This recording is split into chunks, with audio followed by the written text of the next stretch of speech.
Hello everyone, তোমাদের সামনে অনেক দিন বাদে একটা ভিডিও নিয়ে চলে আসলাম। এখানে দেখো সকালবেলায় মাছটা নিয়েছি অনেকটা সকালেই, কিন্তু ধোয়া হয়নি, ফ্রিজে রেখে দিয়েছিলাম, বাইরে রাখিনি যদি নষ্ট হয়ে যায় তার জন্য।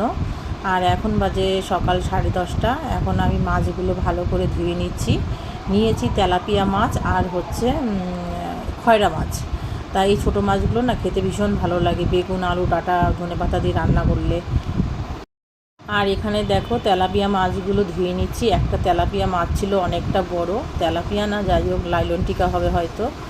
আর এখানে 4টে নিয়েছি ছোট ছোট তেলাপিয়া মাছ, জ্যান্ত ছিল মাছগুলো একদম, তাই জন্য মাছগুলো নিয়েছি। আর এখন মাছগুলো ভালো করে ধুয়ে নিচ্ছি, ধুয়ে নিয়ে নুন হলুদ মাখিয়ে রাখবো। এখানে দেখো তোমাদের সাথে কথা বলতে বলতে মাছগুলো আমার সব ধোয়া হয়ে গেছে। এখানে দেখো নুন হলুদও মাখিয়ে নিচ্ছি, আর ছোটো নুন হলুদ মাখিয়ে রেখে তারপরে ছোটো মাছগুলো কেটে নেব। তোমাদের ভিডিওটা কেমন লাগলো অবশ্যই জানাবে। টাটা, দেখা হচ্ছে নেক্সট ব্লগে। হ্যালো এভরিওয়ান, তোমাদের সামনে অনেক দিন বাদে একটা ভিডিও নিয়ে চলে আসলাম। এখানে দেখো সকালবেলায় মাছটা নিয়েছি অনেকটা সকালেই, কিন্তু ধোয়া হয়নি, ফ্রিজে রেখে দিয়েছিলাম, বাইরে রাখিনি যদি নষ্ট হয়ে যায় তার জন্য।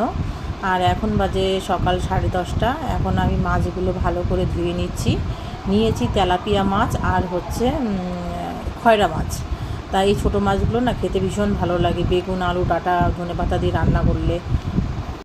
আর এখানে দেখো তেলাপিয়া মাছগুলো ধুয়ে নিচ্ছি। একটা তেলাপিয়া মাছ ছিল অনেকটা বড়, তেলাপিয়া না যাই হোক লাইলন টিকা হবে হয়তো।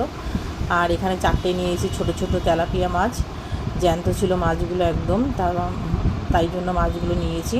আর এখন মাছগুলো ভালো করে ধুয়ে নিচ্ছি, ধুয়ে নিয়ে নুন হলুদ মাখিয়ে রাখবো।